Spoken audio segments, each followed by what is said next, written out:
Bonjour! Welcome to another episode of Cuisine Michel. I'm Michel. So today I'm going to be trying a recipe I haven't tried before. And this is for our continued Christmas goodies countdown, day 13, number 13. So we're the halfway point basically.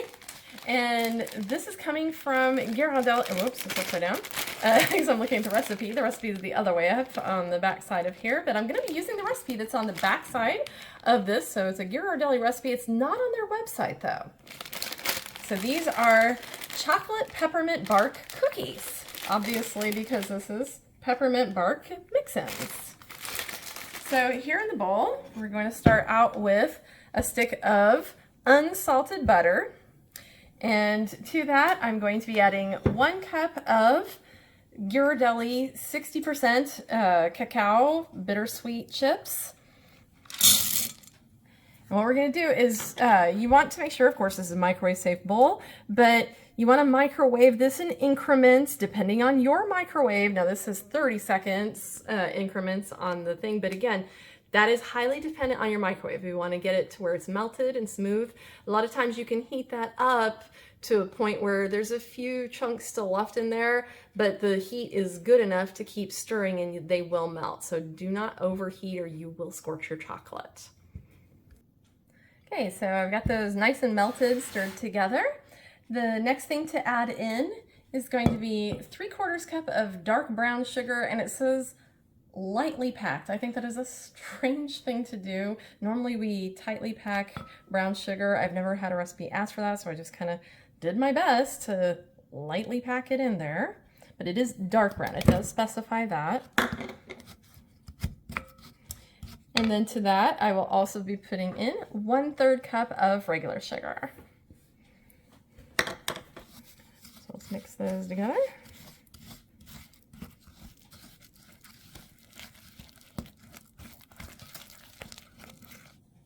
All right, once you've got the sugars stirred in there, we are now going to be adding 2 large eggs, one at a time. So I'll add one, get it stirred in, and then add my second one.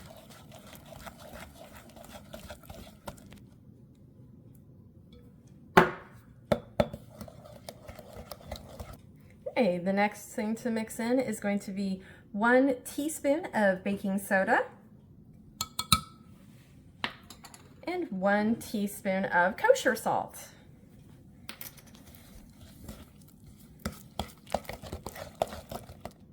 The next thing is our last part for the batter itself, besides the chips, and this is going to be 210 grams of all-purpose flour, which is 1 3/4 cups. And it just says to stir it in, so I'll just go ahead and add it in and kind of stir as I put a little bit in there.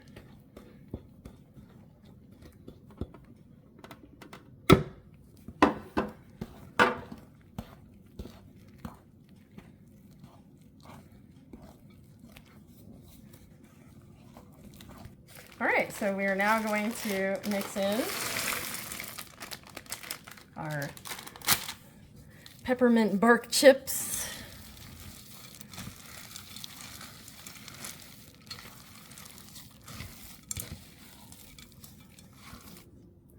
So now you will want to get your oven heated to 350 degrees Fahrenheit. You'll also want to line a cookie sheet or baking sheet with parchment. And it says we are to drop this by rounded tablespoonfuls. I'm going to try the cookie scoop. Why not? Okay, that's pretty big, so I'm going to reduce that size a little bit because that's a lot more than a tablespoon. My cookie scoop's kind of large. That looks more like a tablespoon. So I'm going to do that. I'm going to be spacing them 2 inches apart, and then once I put them in the oven, they need to bake 9 to 11 minutes. So we just pulled these out of the oven. I went 10 minutes and they look like this, but it does say to leave them on the cookie sheet for 5 minutes before transferring them to the rack to cool completely. So here we are at final plating. Now this is of course not all the cookies, they're still going and resting, but I wanted to go ahead and finish this up. and they smell fantastic. Totally expecting these to be awesome, so let's have a taste test.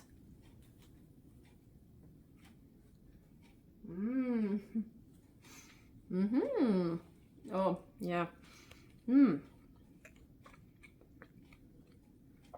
Very moist. It's like having kind of in between a cookie and a brownie texture, really soft. There's just a little crispness to the outside, not too much. And you get a little bit of that crunch from the peppermint bits that are in there. So if you like peppermint bark, I highly recommend making these cookies. And thank you for joining me for another episode of Cuisine Michel. Please be sure to like and share and make a comment. Subscribe. Thank you again to all the recent subscribers. I know I keep saying that, but I really am super happy about it. Let's keep it going. And we'll see you next time. Au revoir.